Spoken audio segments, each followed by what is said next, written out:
Ya, kuna mhubiri mmoja wa Kimarekani anaitwa Stephen Ike, kama kuna watu tunamfahamu. Juzi nilikuwa namsikiliza, kuna kitu aliongelea. Kwa nini uumie kwa sababu ya ignorance ya mtu fulani? Unaelewa mtu anayekuita hapa akakuwa ni ignorant eh? Unaelewa? Ukiamua kubishana naye na wewe umekuwa mjinga kama yeye. Tunaelewa? Mtu leo akakufuata akaanza kugombana na wewe. Ukaamua na wewe kugombana naye. Unaelewa na wewe unakuwa mjinga kama yeye. Sasa kwa nini uumie kwa sababu ya ujinga wa mtu mwingine? Si kuna yule mtu anakuanzishia tu ugomvi without a reason. Si wapo? Mtu tu amekuona siku ya kwanza akakuchukia bila sababu, si ndivyo? Sasa kwa nini uumie kwa sababu ya yeye kukuchukia? Tunaelewa? Tukaona ule mfano wa yule mama aliyokimbizana na gari na yule kijana, si ndio? Tunaukumbuka kwa kuna mama hapa Dar es Salaam alikuwa anaingiza gari mahali, akapata kijana amepaki mbele yake anampigia honi, yule kijana anaendelea kushika simu yake hamwangalii. Mwishoni akamzungukia wakaanza kufukuzana na gari njia nzima, na jioni hiyo magari yalivyo mengi. Imagine mama mtu mzima anaingia kwenye ajali kwa sababu kashindwa kumpuuzia kijana mmoja aliyekataa kumsogezea gari.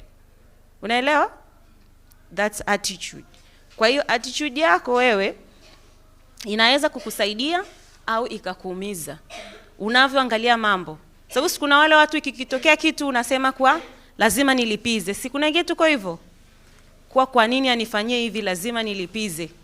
Kwa mtu kwa kusababishia kitu ukajikuta unadaiwa, kwa nini nidaiwe na wakati yeye ndiye amefanya? Si tuko hivyo wengine? Kwa kufanya hivyo umeamua kuwa mjinga kama yule mtu na mwishoni unaishia kupoteza muda. Si kweli? Kwa hiyo kuna vile vitu tulivitaja, kuna ambao tunavikumbuka? Vitu vya kutusaidia kutoka kwenye attitude mbovu wale tuliandika. Asante. Naomba useme kwa sauti kubwa.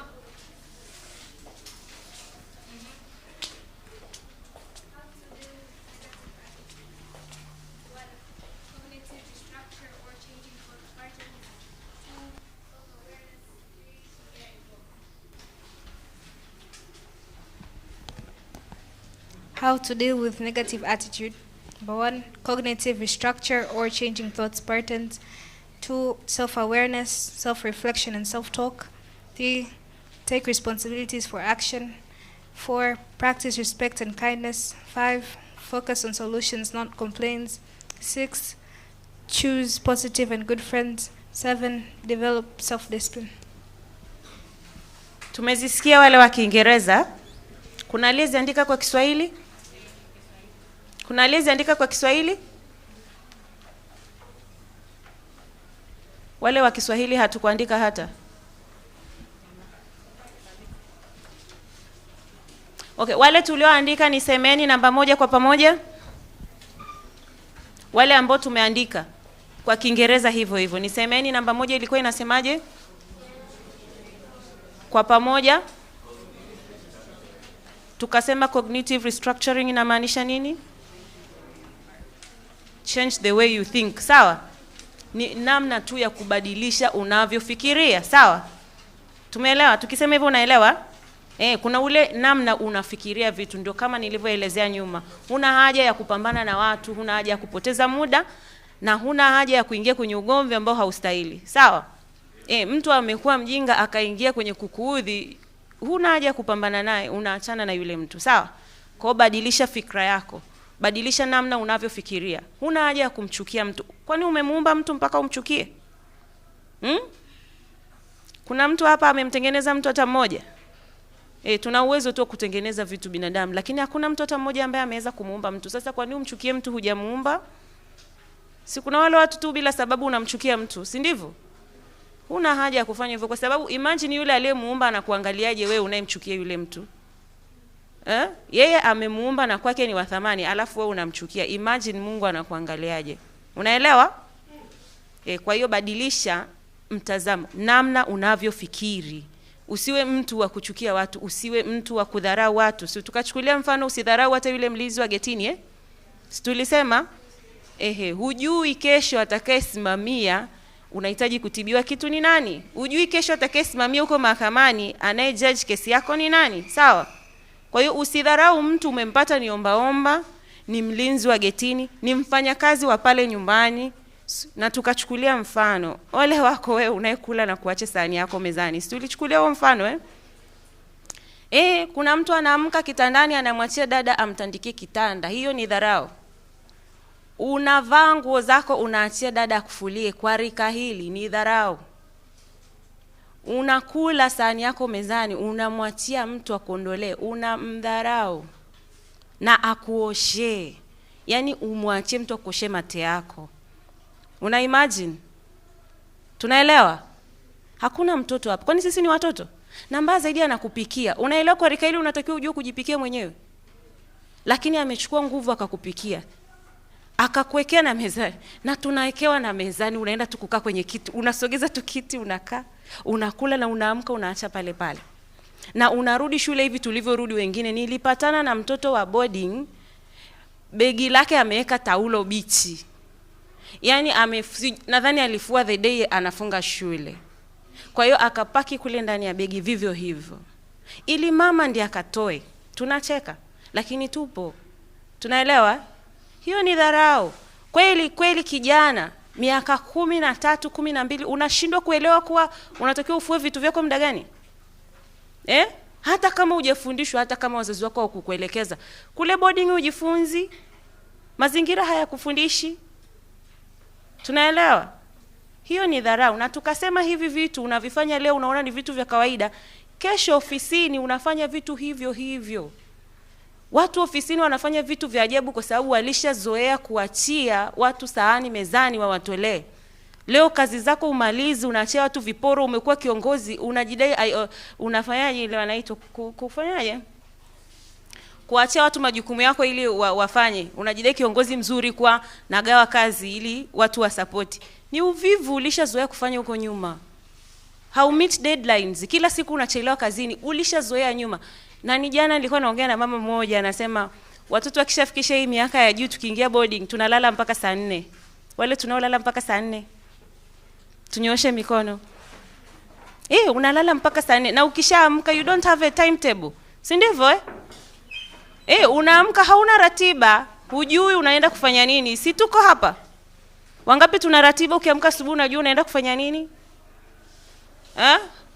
Mbarikiwe na Yesu. Lakini asilimia kubwa hatujui. Unalala unaamka saa 4, unaenda unapiga mswaki kwanza huku umefunga macho like niko likizo, holiday is here. Tunaelewa? Hayo yote ni madharau. Kule shule unaamka mapema kwa sababu ya nini? Kusoma huku na adhabu inakuja. Kungekuwa hamna adhabu ungeamka? Wengi wetu kama hamna adhabu tungeendelea kulala. Na wengine hata kuna hizo adhabu bado without a reason unaamua tu kufanya ndivyo sivyo. Si tuko hivyo? Kwa namletea mwalimu kiburi. Unafikiri unamletea mwalimu kiburi? You are destroying your life. While ukizani eti yule mwalimu unachofanya kwa yule mwalimu unamharibia tu mood. Unaelewa? Lakini the life you are killing is yours. Tunaelewa? Kwa hiyo hata siku moja usije ukafanya vitu vya kuvuruga ukizani kuwa unamuumiza yule mtu. Sijui mzazi wako akakwambia nimekuachia ratiba hii hapa fanya, ukajidai huyu mama ananizingua, ukalala, ukazani unamuumiza. Alishafanya yeye. Alisema mwalimu maisha yetu ndo haya tunayaishi. Sisi tulishamaliza. Nyie ndio mnaojenga ya kwenu. Sawa? Kwa hiyo eti mzazi kakuachia ratiba umeamua kuipotezea kwa umemdharau. Hujamdharau, unachofanya kwake unamharibia tu mood na kumpa stress kwa mtoto hasikilizi. Maisha unayoyaua ni ya kwako. Kesho utakuwa mtu ambaye unashindwa kufanya mambo kwa sababu ulishazoea kufanya hivyo huko nyuma. Ndivyo attitudes zinavyotengenezwa. Tunaelewa? Nisemeni namba 2. Self awareness. Kwenye self awareness tulisema unatakiwa ujifanyie kitu kinaitwa nini? Self reflection. Sawa? Self reflection. Nikisema self reflection mnaelewa? Ujitafanyie tathmini binafsi. Kwa naishije? Vitu ninavyovifanya ni sawa? Tunafanya. Ukiwa unaishi wewe Januari mpaka Disemba hujawahi kujifanyia tathmini, hutafika unapotakiwa kufika. Tunaelewa? Unatakiwa uwe mtu wa kujifanyia tathmini. kuwa maisha yangu nimeishi mwaka jana Januari mpaka Disemba, leo niko Aprili, nimefanya nini hasa kikubwa cha kuniendeleza, kunitoa pale nilipokuwa. Either ni mtu yule yule nalipiwa ada na wazazi, naenda likizo, nikirudi nalala, naamka, naenda likizo, naenda shule, nasoma.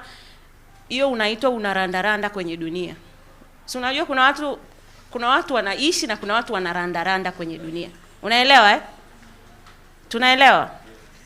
Kwa unaishi kwenye routine fulani, you are very comfortable. Kwa mimi hata kuamshwa asubuhi na kuja kuamshwa mama anafanya kugomba, afu naendelea kuvuta shuka, naendelea kulala. Alafu shule ikifunguliwa na mabegi yangu nimeshanunuliwa na dada amenipakia, na beba naenda nayo shule. Nafika kule shule nasoma, nikifuata ile kengele kuanzia mwanzo mpaka mwisho, kengele inaisha, shule inafungwa tena, narudi nyumbani hivyo hivyo. Tunaelewa? Unaishi ukirandaranda kwenye dunia. Mtu anayejitambua tulisema anafanya nini?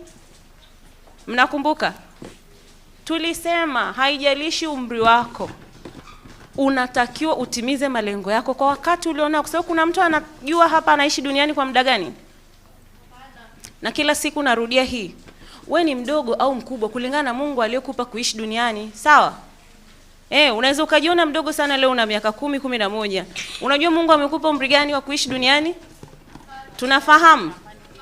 Kuna mtu amepewa miaka 5 tu ya kuishi duniani. Mwingine amepewa 3 tu. Mwingine amepewa 10, mwingine 20, mwingine 100. Sawa? Kwa hiyo wakati unaishi ukirandaranda ukisubiri nimalize shule ndio nifanye haya, unajua umri wako ulionao duniani? Unajua? Kwa hiyo wakati Mungu aliyokupa unatakiwa utumie vizuri. Na tulisema Joshua tu ndiye alipewa neema hiyo ya muda kusimama. Wengine wote hatujaipata hiyo neema. Muda haurudi. Na kila siku nasema, nadhani nikisimama sasa hivi sijui ni saa ngapi, tarehe ya leo haitakaa ijirudie tena kwenye hii dunia. Muda ukipita umepita, ukiupoteza umeupoteza, hautakaa urejee. Tunaelewa? Kwa hiyo usiseme kwa niko shule siwezi kufanya mambo makubwa. Si niliwapa mfano yule mtoto darasa la 6 sasa hivi anaandika vitabu na ni ambassador wa UN. Si niliwapa mfano huo? Darasa la 6, vitabu vyake viko, mimi nimepita bookshops mbalimbali na vikuta, na ni ambassador wa UN. Darasa la ngapi? La 6. Maisha yao sio matajiri, ni watu wa kawaida sana. Lakini kwa umri wake ametafuta opportunities, akijua anataka kwa nani na Mungu ameniumba kwa nani, na akavifanyia kazi, then akafanikiwa. Darasa la ngapi? Wewe uko darasa la ngapi? Umegundua umeumbwa kwa sababu gani na unakifanyia kazi? Ni juzi tu nilisema tuna struggle wote tupate division 1, si ndivyo? Ukishapata division 1 unaipeleka wapi? Where are you taking your division 1? Kama hujaiandalia mazingira utaipeleka wapi? Tunaelewa? Kwa hiyo jitambue, jielewe, jifanyie reflection, uelewe unaishi ukielekea wapi. Usiseme mimi ni mdogo, hujui una umri gani wa kuishi duniani. Mungu tu ndiye anayetambua muda aliotupa. Kwa majira uliopewa kuishi duniani, hakikisha hujaondoka ukiwa umerudi na vile vitu vyote Mungu alivyokupa. Maana atakushangaa. Imagine Mungu akikuona na kuangaliaje? Yaani umebeba kila kitu alichokukabidhi, umemrudishia. Anakuangaliaje? Tunaelewa? Yes. Jichunguze, jielewe. Elewa una uwezo kufanya vitu gani, vifanyie kazi sasa, usisubiri kesho. Niliwapa hadi mfano yule mtoto wa miaka 4, si ndivyo? Wale mnakumbuka, kuna mtoto wa miaka 4 niliwapa mfano wake, nikawaelezea timetable yake, si ndivyo? Mnakumbuka? Anaelewa yuko duniani kwa sababu gani. Ni miaka 4, anaamka asubuhi, akiamka anakunywa chai huko anasoma vitabu, sio vitabu vya shule, vitabu vya kumuendeleza kwenye maisha yake. Tunaelewa? Ni miaka mingapi? 4.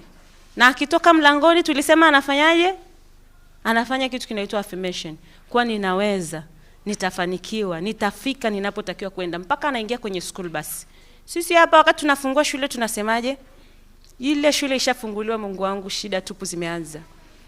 Wengi wetu ndio tunasema hivyo, yani ule mzigo umekuja huu hapa, stressful. Lakini uko shule ukifanya nini? Si unatengeneza maisha yako? Na mbaya zaidi, mimi mtoto wangu nakumbuka wakati anaenda shule, mwanzoni kabisa alianza kulia, afu ananiuliza shule inaisha lini.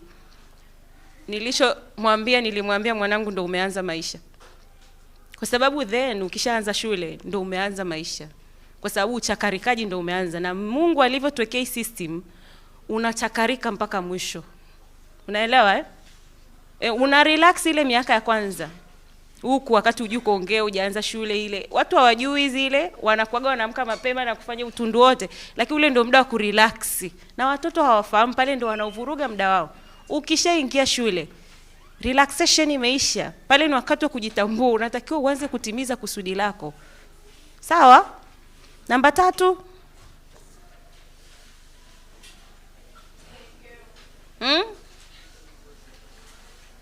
Namba 3. Kwa nguvu niwasikie. Take responsibility. Usiwe mtu wa kublame wengine. Kwa kitu kimetokea, fulani ndo amefanya, yule ndo amefanya, wewe unajiweka pembeni. Wakati kitu kimetokea, usiangalie wengine wamefanya nini. Angalia mimi nimefanya nini kuchangia kile kitu kutokea. Sawa? And then ujirekebishe wewe. Usiwe mtu wa kunyosha vidole. Nyingine?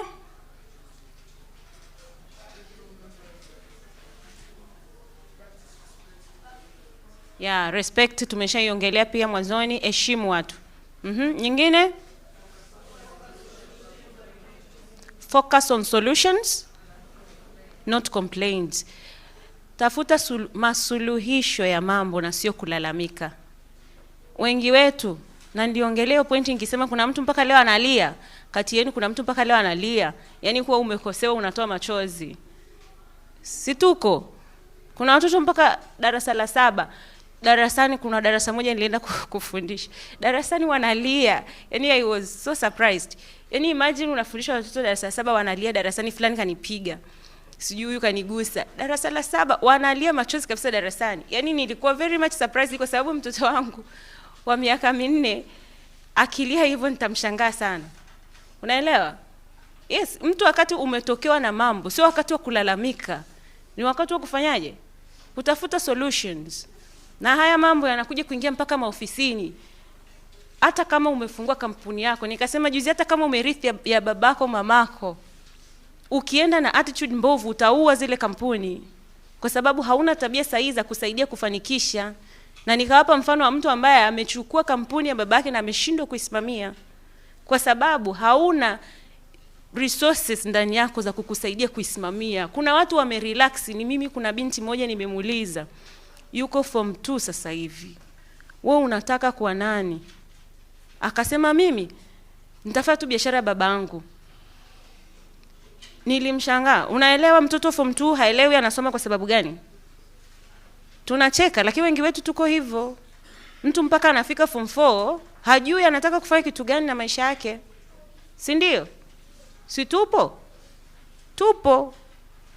Na tuliongelea, unasoma, huelewi unataka kufanya nini, ndio ile inafika shule, unachagua vitu hata viendani na wewe, unaishia kustruggle kwa sababu hata sio uwezo Mungu amekupa. Tunaelewa? Tunaelewa? Na hii point pia inaingia pale kwa self awareness. Jitambue. Ndio maana ni muhimu sana kujifanyia assessment. We ni bora kwenye vitu gani na si bora kwenye vitu gani?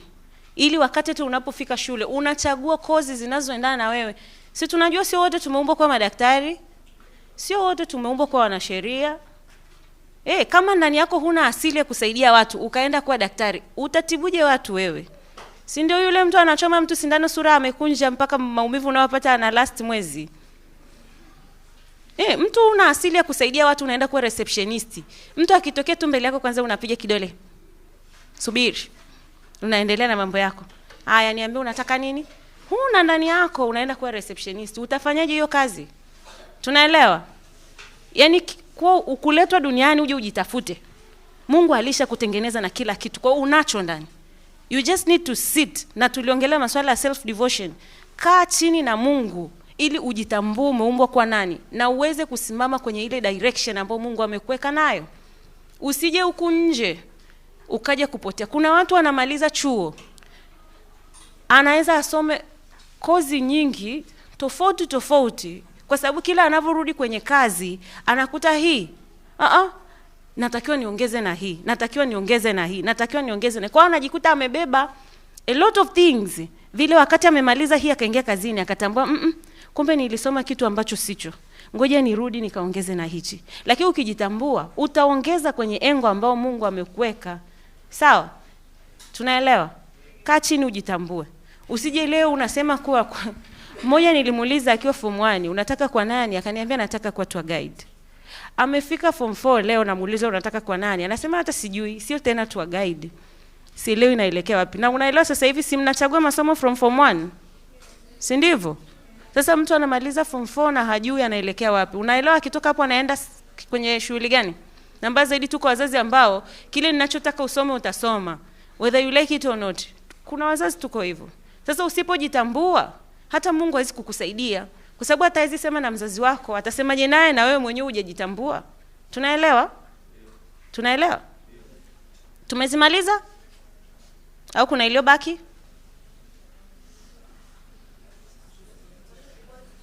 Inasema?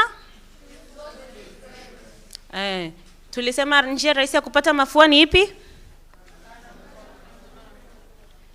Ukitaka upate mafua kirahisi kana mtu mwenye mafua. Akikupigia chafya tu kesho umeamka naye.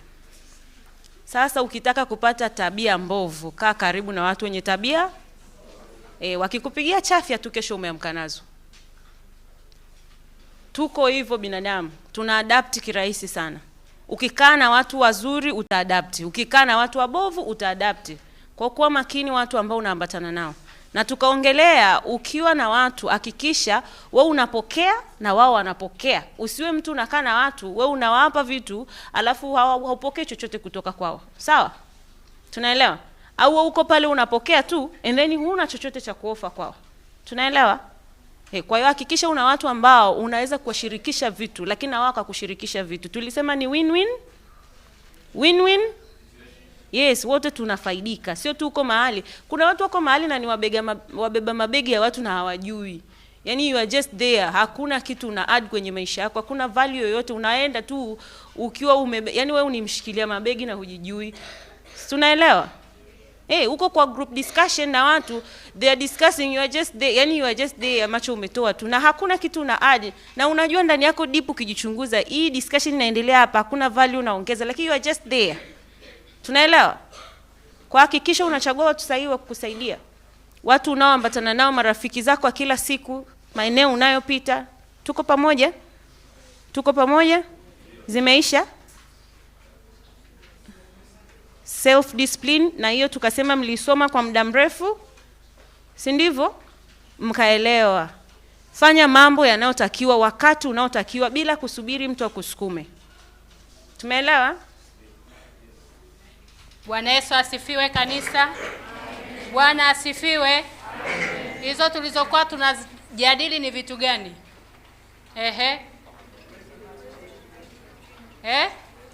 Negative attitude. Ways to change Negative attitude. kwa Kiswahili. Jinsi ya kubadilisha mtazamo hasi. Si ndio jamani?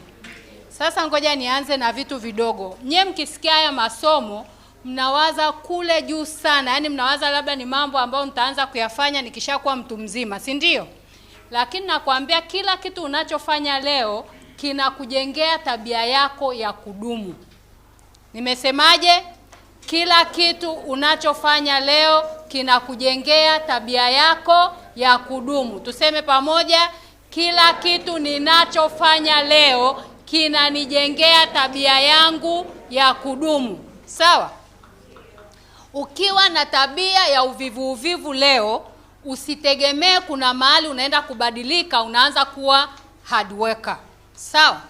Kama sasa hivi wewe ni mvivu, ujue umeshaanza kujijengea tabia ya uvivu. Sasa hicho ni kitu cha kubadilisha.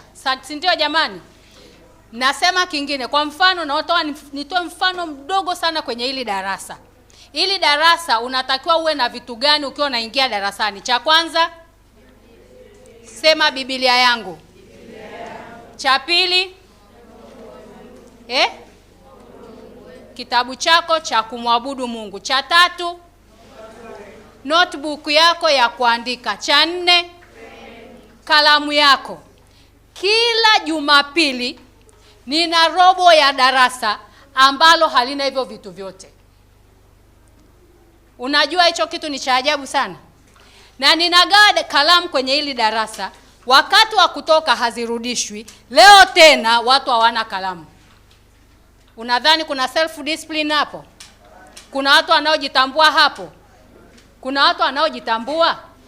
Nilitaka niwaonyeshe hili mjue kwamba tunaweza tukaa sisi tunapoteza muda wetu kuwaimbia nyimbo ambazo hamuimbi pamoja na sisi. Si ndio jamani? Mnaimba na sisi hizi nyimbo. Kwa nini unaingia darasa hili wewe ukiwa unajua hivyo vitu vyako vya muhimu na unakuja huna hata kimoja? Wengine wakati tunaongea kama hivi yuko bize na kitabu chake huko anachambua. Hatuimbi naye wimbo mmoja. Lakini amekuja darasani. Huyu mtu ana self discipline. Anayo? Tunahitaji kufanya nini ili tuwe na vijana wasikivu? Nataka kusikia kutoka kwenu. Maana nimeanza kuchoka hii style. Haya. Tufanye nini ili nyemwe watu wanaofundishika? Cha kwanza, naomba mikono juu watu wanaonieleza. Tufanye nini ili tunapowafundisha tuone impact ya haya mafundisho kwenye maisha yenu? Haya, cha kwanza tufanye nini? Naomba kusaidiwa chap chap. Labda sisi hatujawaelewa, hatujawapa nafasi ya kutuambia. Here I am now, I want to hear from you. Tufanye nini ili tuwe na vijana wanaofundishika? Nyosha mkono niambie, what should we do? Ndio, yuko wapi anayenyosha mkono? Tafadhali nisaidie. Karibuni. Yoyote anayetaka kuniambia tufanye nini? Tufanye nini? Je, tunawafundisha masomo mabaya? Tunakosea tunachowafundisha? Tunawaambia vibaya? Sasa tufanye nini ili sasa nyie tuko mabingwa wa kulaumu? Si unasikia kila siku mpaka leo tunasema ni wakoloni. Kuna wakoloni nchini kwenu leo? Kuna wakoloni? Kuna mkoloni aliyekuzuia usije na notebook yako leo? Kuna mkoloni aliyekuzuia usiwe na kalamu yako leo? Nataka tu tufunguke chap chap. Kuna mkoloni yoyote aliyekuzuia? Ninasema hiki kitu nikiwa nasikitika jamani. Ninajievaluate na mimi. Si umesema tujitathmini? Najitathmini baada ya miaka 4 nao kuja kwenye hili darasa kila siku. Nimetengeneza nini? Nimetengeneza watu ambao hata kumsifu Mungu hawawezi. Is it that? Kila siku mimi inabidi niwaongoze wimbo kwa sababu nikisema mtu aimbe hayupo huyo mtu. Je, ndo darasa nalotengeneza miaka 4? Sasa niambieni nifanye nini? Huku ndani kuna waimbaji? Wapo? Hebu simama kama unajua unaweza kuimba. Simama juu. Kama unajua Mungu amekupa kipawa cha kuimba, simama juu. Changamka chap chap kwa sababu Mungu aliyekupa hicho kipawa yuko hapa. Haya, unajua kuimba, simama. Unajua kuimba, simama. Simama mbele za Mungu wewe unayejua kuimba. Simama. Hata hilo nalo hatuna self discipline. Dada, mbona najua unajua kuimba? Au unahitaji unyoshoe kidole uambiwe na wewe unajua kuimba? Kama unajua kuimba naomba usimame juu. Haya, kwa nini tunapoita hapa mtu kuimba? Wewe dada hapo, hujui kuimba wewe? Hamjui kuimba nyewe mliokaa. Hamjui kweli kuimba. Kwa hiyo Mungu alikosea kuwapa sauti yake. Nyewe ni mabubu. Nyewe mabubu mmekaa, mabubu hamjui kuimba. Hamna sauti. Sio nyewe tunaosema kila mwenye pumzi amsifu Bwana.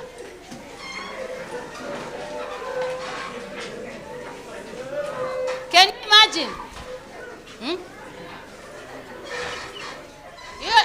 Huo unaitwa utafiti mdogo. Sema utafiti mdogo. Sema utafiti mdogo. Wa kuangalia watu kama wanajitambua, si ndio?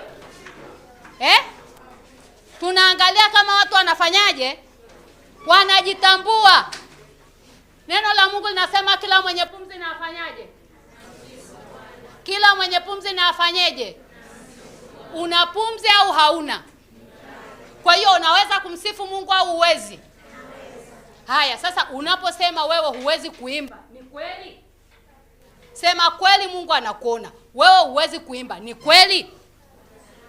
Kila mwenye pumzi amsifu Bwana, haleluya. Kila mwenye pumzi amsifu Bwana, haleluya. Oh, kila mwenye pumzi amsifu Bwana, haleluya. Amsifu Bwana, haleluya. Amsifu Bwana, haleluya. Bwana amsifu Bwana, haleluya. Naomba mkae niwaambie kitu. Yaani hili darasa hili nini? Sema hili darasa lilipaswa kuwa linaimba, kanisa zima linatetemeka. Kwa sababu hili darasa lina vijana walioandikiwa na neno la Mungu. Ninawaandikia ninyi vijana kwa sababu mna nini? Mna nini? Sasa mna nguvu za kufanya nini? Mna nguvu za kufanya nini kama kumsifu Mungu tu ni mzigo kwenu?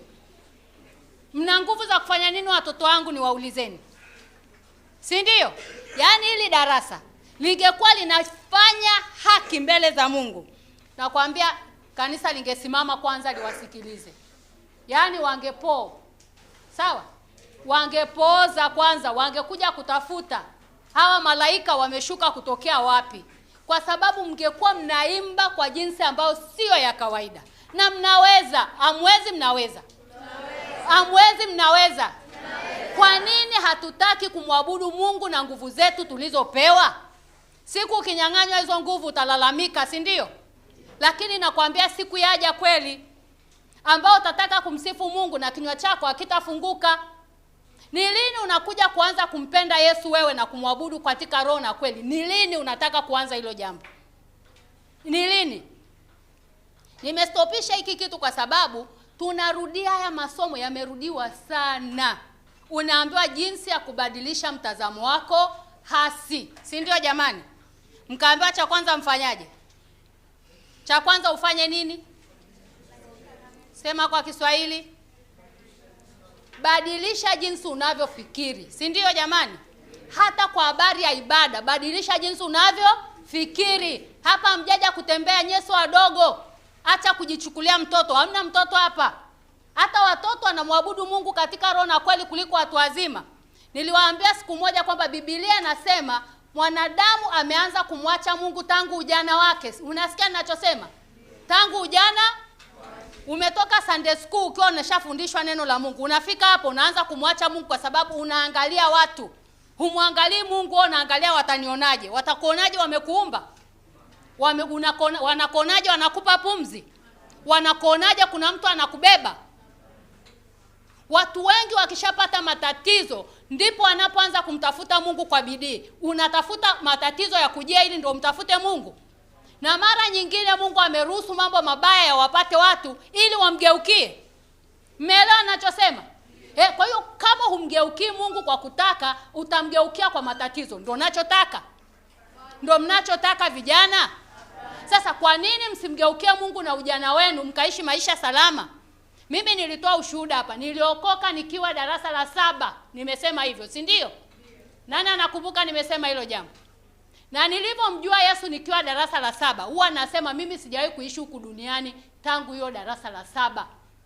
Makorokoro yote, wanawake wanateswa, sijui vitu gani vinatokea huko duniani, they don't concern me. Niko ndani ya Yesu huyo anayenificha hivi. Kwa hiyo nasikia makorokoro duniani kote. Lakini mimi kwa sababu ya Yesu ninayemwabudu nimekuwa salama siku zote. Wewe mtoto wangu uko hapo, ni lini uliwahi kusikia nimelazwa hospitali? Sema kwa sauti, Mungu anakuona. Unaijua hiyo siku? Naomba nikwambieni jamani hivi, swala la kumwabudu Mungu ni swala binafsi. Sema swala binafsi. Sema mimi na Yesu. Sema kwa kujiamini, sema mimi na Yesu. Hata kama uko nyumbani kwenu Yesu apewe heshima, uje hapa ujifunze kumpa Yesu nini? Heshima. Umpe Yesu nini? Heshima. Jamani, msije hapa kutembea. Msije hapa kujionyesha. Mmenielewa sijui? Nimechukua nafasi hii kuambia kwa sauti kwa sababu kuna watu wako hapa nadhani wamekuja kutembea, kukaa, kutuangalia. We are not here to give you a show. Sisi hatujaja hapa kuwaburudisha. Tumekuja hapa kuwafundisha ili maisha yenu yawe salama. Utadharau ninachokufundisha kwenye hili darasa, utakitafuta kwa fedha. Umenielewa? Au utakitafuta ukiwa na matatizo makubwa. Kwa hiyo naomba tuzingatie mafundisho. Tuzingatie nini? Tuzingatie nini? Na jinsi ya kuonyesha unazingatia mafundisho ni kuyaweka katika maisha yako ya kila. Kwa hiyo wiki ijayo kila mtu hapa aje na kalamu yake. Kila mtu aje hapa na Biblia yake. Kalamu inaisha siku moja. Sasa mtu anapokuja wiki iliyopita hakuwa na kalamu, wiki hii hana kalamu, ananielewa? Namuelewa mimi? Naweza kumuelewa? Hata zile ninazogawa hazirudi. Maana yake anaenda nayo nyumbani anaiacha, leo ananinyoshia mkono tena sina kalamu. Wiki ijayo anaenda nayo nyumbani anaiacha, ananinyoshia mkono hana kalamu. Huyu ni mwizi, sio mwizi? Usiwe mwizi kanisani. Acha tu tunawaambia vitu kavukavu jamani. Usiwe mwizi kanisani.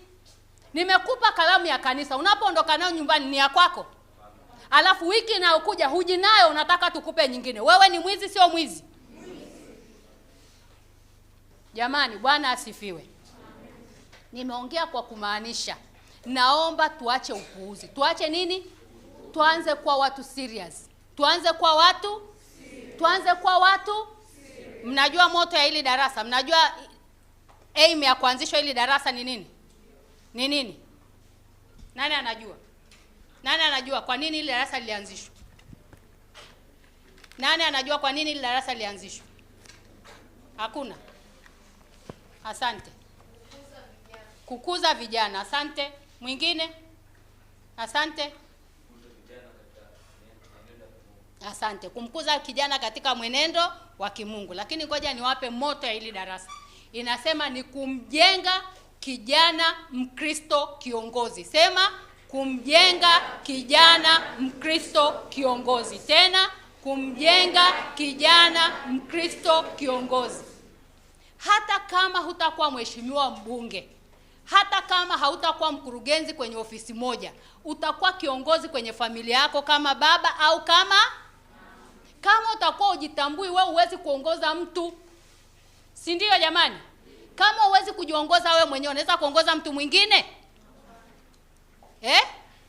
Kama huwezi kujiongoza wewe mwenyewe, unaweza kuongoza mtu mwingine? Sasa ili uondokane na tabia ya kuishi maisha ya kulalamika, jifunze kufuata mafundisho mnayopewa. Umefundishwa nidhamu binafsi. Nimeona mama ameirudia hilo neno la nidhamu binafsi. Na ndilo lilonifanya nitafute nafasi ya kuongea kwanza. Na kuomba uwepo darasani. Jifunze kumsikiliza mwalimu azifu anakufundisha wewe mmoja. Sawa? Njia nzuri ya kujifunza, jiambie yule mwalimu yuko pale mbele kwa ajili yangu. Sema mwalimu yuko mbele kwa ajili yangu. Kwa hiyo kila anachofundisha hakikisha unakipata. Kama ukuelewa, unaruhusa kwenye hili darasa tofauti na kule ibada kuu kunyosha mkono na kuuliza. Si mnaulizaga maswali? Unanyosha mkono unasema mwalimu naomba urudie, mimi sijaelewa. Hivi vitu nimewaambieni tena. Huko mtaani tunalipa. Tunalipa hela, kiingilio shilingi 100,000 ili mtu asimame pale mbele. Huyu mama sijui hata unachajiji singapi. Huku umekuja bure. Haya, naomba sasa tuendelee hapo tulipoishia. Lakini zingatieni nilichokisema. Wiki inayokuja mjipange nani anaongoza ibada hapa kwa sifa na kuabudu. Kwa kumaanisha. Tumeelewana watoto? Amen.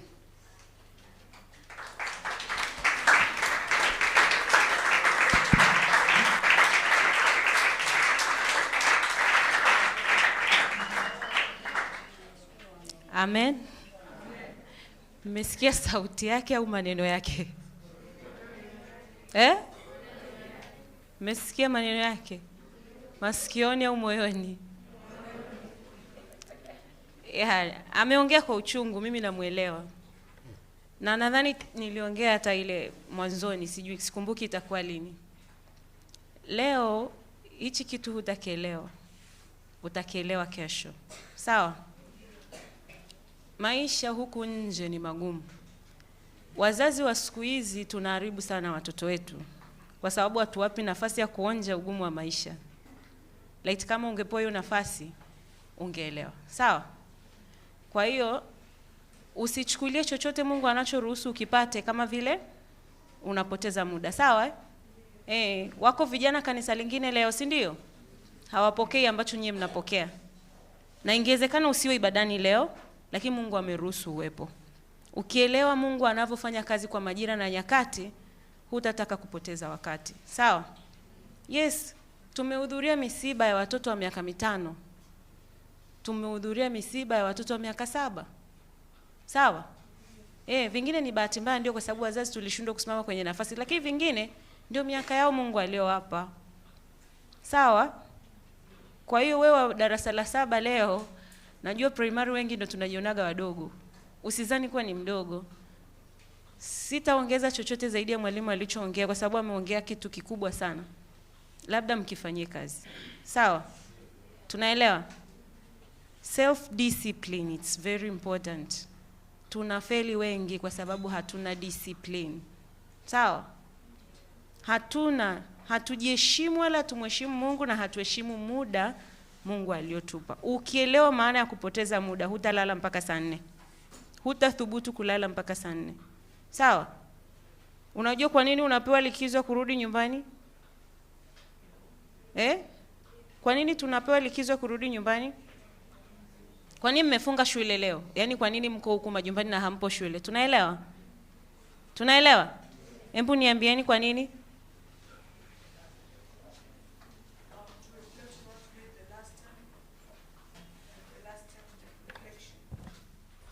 Yes, amesema kufanya reflection.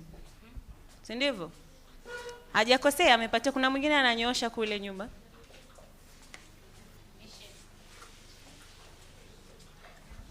Kwa sababu ya Pasaka. Amesema kwa sababu ya Pasaka.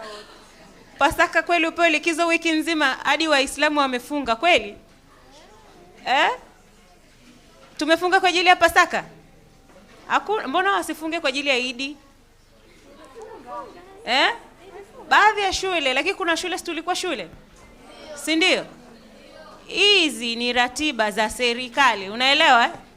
Unaelewa kufunga shule ni ratiba ya serikali, sio ya kanisa. Serikali, yani mwaka tu unavyoisha, serikali inatoa ratiba ya shule zitafungwa lini na zitafunguliwa lini. Shule inaamua tu pale kutengeneza karatiba kake, lakini ratiba serikali huwa inatoka. Sawa? Na tunaiona kabisa shule zitafungwa tarehe fulani na kufunguliwa tarehe fulani na hivi na hivi. Kwa hiyo shule binafsi inaamua kutengeneza ratiba yake within ratiba ya serikali. Kwa hiyo hatujaja kula Pasaka. Sawa? Muda wa likizo umewekwa na ndio maana hata maofisini zipo likizo kama alivyosema pale mwenzetu, kujifanyia self reflection. Sawa? Kwa nimekaa shule kuanzia Januari nilivyoenda, si nilifanya monthly tests? Tukafanya na mtihani wa mwezi wa 4. Nimepata ngapi? Nimepanda, nimeshuka. Na kama nimeshuka kwa sababu gani? Ninapofika nyumbani huku ndo kuna watu naweza kuwauliza vitu ambavyo kule shule siwezi kupata. Huku ndo kuna wazazi naweza kuongea nao changamoto nilizopitia kule shule, labda nimekuwa bullied. Labda nimekutana na changamoto fulani nimeshindwa kuiface. Huku ndo nakutana na watu wanaweza kufanyaje? Kunishauri ili ninavyorudi shule narudi na resources mpya. Sasa wengi tunalala na kuchat. Juzi nilisema kuchat, mtu yani anasubiria simu ya mamaki iwekwe tu chini. Wengine wanasema tunatumiana mistari ya Biblia. Si nilisema juzi? Amkuwa mnasoma Biblia mkiwa shule, unasubiri ufike nyumbani mtumiane mistari ya Biblia. Wengine wanasema hivyo. Yani you are wasting time. Yani unajifunza ku release dopamine. Tuliongelea kuhusu dopamine, si ndivyo? You are releasing it. Yani unavyoanza kuchati leo, utachati miaka yako yote. Na ukisha release your hormone, utakuwa na addiction kwenye kuchati, utajikuta uko ofisini unachati. Utajikuta umemiliki kampuni, unashindwa kufunga dili kwa sababu ulikuwa unachati na watu fulani. Mnachukulia hivi vitu ni vidogo, watu wazima wana struggle. Amesema mama.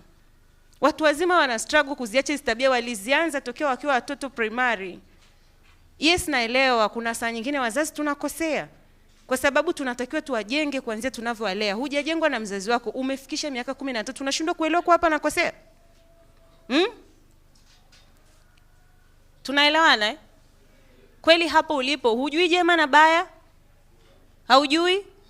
Si unafahamu? Kwa hiyo na washauri wadogo zangu, ishi ukiwa unajitambua, sawa? Haijalishi mzazi wako ana mamilioni ya hela, haijalishi. Utazipoteza hizo hela zote mikononi mwako kwa sababu hukujitengenezea mazingira ya kuweza kuzimudu hizo hela.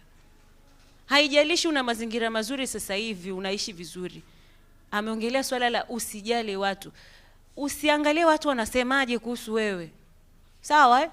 Fanya vitu kama wewe. Ukiishi kwa kuangalia watu. Si niliwapa mfano mimi kazi yangu ya kwanza Wale waliokuwa darasani Jumapili. Niliwapa huo mfano nadhani. Mimi ni mtu mmoja ambaye hiyo kitu nadhani sijui wazazi wangu walikosea nini, nilikuwa muoga sana. Labda hata bado naendelea kufanya kazi ya kuacha uoga mpaka leo. Sawa? Kusimama mbele za watu mimi nilikuwa siwezi. Shuleni kufanya tu presentation nilikuwa siwezi. Tunaelewana? Lakini nakumbuka nilipofika A level nikaanza kufanya presentations za literature. Sawa? Ili nijifunze. Lakini kumbe Mungu alikuwa na sababu kazi yangu ya kwanza itakuwa kusimama mbele za watu. Nimefika kazini nasimama mbele ya wastaafu, niliwaambia, si ndivyo? Siku moja nimesimama mbele ya wafanyabiashara, watu wazima, wamepaki magari yao kule, wakiniangalia, ni mwembamba, nilikuwa mwembamba sana. Na nguo zangu hata hazikuwa ni nzuri kihivyo. Kwa hiyo nadhani walinidharau to that level, hadi mmoja wao alinipiga kibao. Unaelewa si ungekimbia? Ungekimbia Ungekimbia, si ndivyo? Without confidence unaenda kuacha kazi siku hiyo na machozi. Na unaandika barua unaondoka. Wengi wetu tungeweza kufanya hivyo. Tunaelewa? Lakini mimi kwangu ilikuwa ni somo. Nielewe ni kitu gani nilikosea hadi ikanitokea hili, kesho kutwa nifanye kwa ubora. Nilifanya hiyo kazi kwa miaka mingi sana na namshukuru Mungu mpaka leo naweza kusimama mbele ya watu bila kujali ni watu wazima au wadogo, wana cheo gani, doesn't matter. Kwa sababu alichokiweka Mungu ndani yangu hawakijui. Sawa? Mungu alichokiweka ndani yako kuna mtu hapa anakifahamu. Hata kama umetokeza kwenye mazingira wewe umevaa vibaya kuliko wote, kilichoko ndani yako wale watu hawakifanyaje? Hawakijui. It doesn't matter how you look, it matters what you produce. Kwa sababu unaweza kuwa uko very smart lakini ukiongea ni unaongea vitu havieleweki. Kwa hiyo jijenge sana ndani kuliko nje. Na usijali watu wanakusemaje. Ukiishi mtu wa kujali hivi nikiimba watanionaje sauti yangu sijui imesemaje, hutaka ufanikiwe. Sawa? Tumeelewa? Tutaongea sana lakini nilisema kuwa kubadilika si kitu cha bahati mbaya, ni intentional. Yani from inside you unaamua mimi nataka kubadilika. Without that hutabadilika. Sawa? Tunaelewa? Tunaongelesha kwa upendo sana kwa sababu tumeyaona mengi. Kwa hiyo ukiamua utabadilika. Ukiamua kukaa hapo it's well and good. Kesho kutwa na kujua utakumbuka maneno tumeyasema wengi. Sawa? Mbarikiwe sana kwa ajili ya leo na Mungu azidi kuwatunza mpaka tutakapokutana tena Jumapili ijayo.